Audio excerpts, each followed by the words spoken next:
What did your initial idea look like, and where is it now, and sort of what did that process look like for you? Yeah, it definitely has changed. And, when we started out, started with the frustration that, the test kit that, I had today just wasn't very convenient for me. And, I didn't want to pull it out in front of people and blah, blah, blah. And I tried wearing a continuous glucose monitor because I'm a very active person. I run a lot and things like that. And, those things are just a bit of a hassle too. And so I didn't want to deal with that. And so we started out and said, there's got to be a more convenient way to test blood sugar.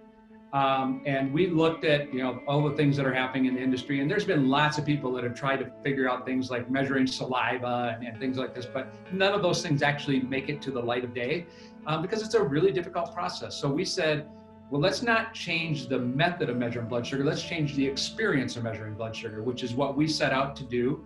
And then we knew all along we wanted that compared with the phone, right? As part of this consumerism of healthcare that I was mentioning to you. So we basically started out with a cool device and an app.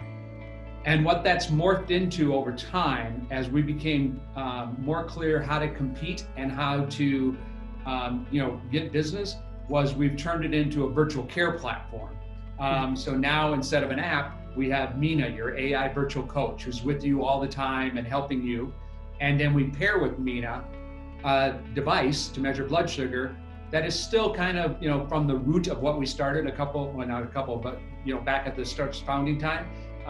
But it's definitely an improved device. It's an improved experience. And it's amazing, no matter how much you build something and you think it's going to work perfect, you put it in somebody's hands and they completely do the wrong thing. You're like, how can that possibly be? Yeah. So we went through those cycles of process and so forth, but really now it kind of moved from a cool device and an app to a virtual care platform. That's been our biggest morph over the last 6 years. Cool. So now is it all, it's app-based, like, and you use it on your phone, or what's the whole process look like for the patient?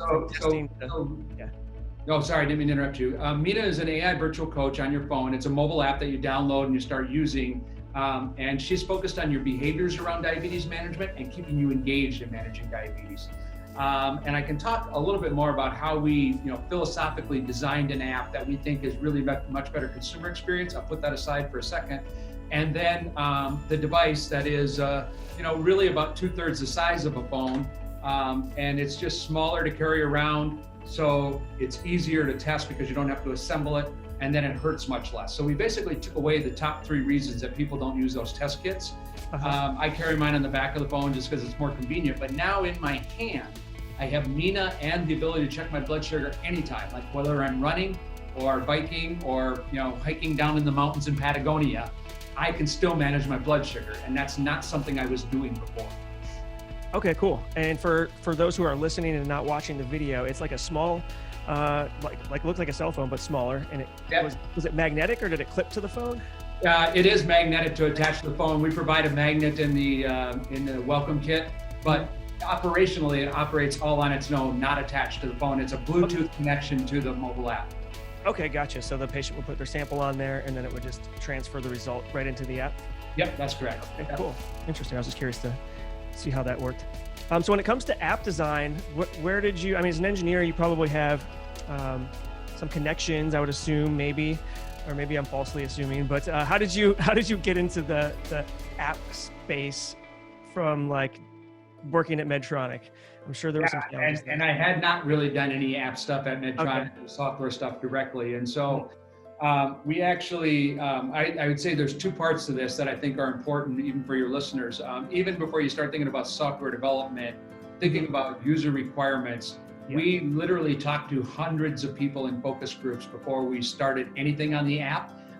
We had already been prototyping the device and stuff, a couple of years before that, as I mentioned, but even then we backed up. And we, of hundreds of these people with diabetes, a couple of interesting things we found out was, one, we found out why people don't check their blood sugar very regularly. And that was the reasons I brought up before about these kind of inconvenient test kits to carry around and use. But on the app, what I thought was so interesting, matter of fact, we thought it was so interesting, we worked with a physician to publish it at the American Diabetes Association. Over 400 people, 90% of them said they wanted to use an app to manage their diabetes, but only 10% were actually doing it. And we're like, well, how can that possibly be, that there's such a gap there? And when you start digging deeper and asking these people in these focus groups, it really boiled down to what we called the burden was greater than the benefit. So to use an app caused them more trouble and more issues than it got anything out of it. And so, we really took that to heart as we designed our app and came up with our requirements of, we wanted to do two things. One is we wanted to do what we call light coaching, because too many apps assume that this person with diabetes is probably as motivated as the founder who came up with the app idea to begin with, and that's not true. People have all types of motivation in managing their diabetes, and they're not going to put up with all of this stuff coming at you constantly, or the need for you to enter all this data in. So in our app, you can't enter any data. You can keep some notes if you choose to do that, but that's not a requirement in our app.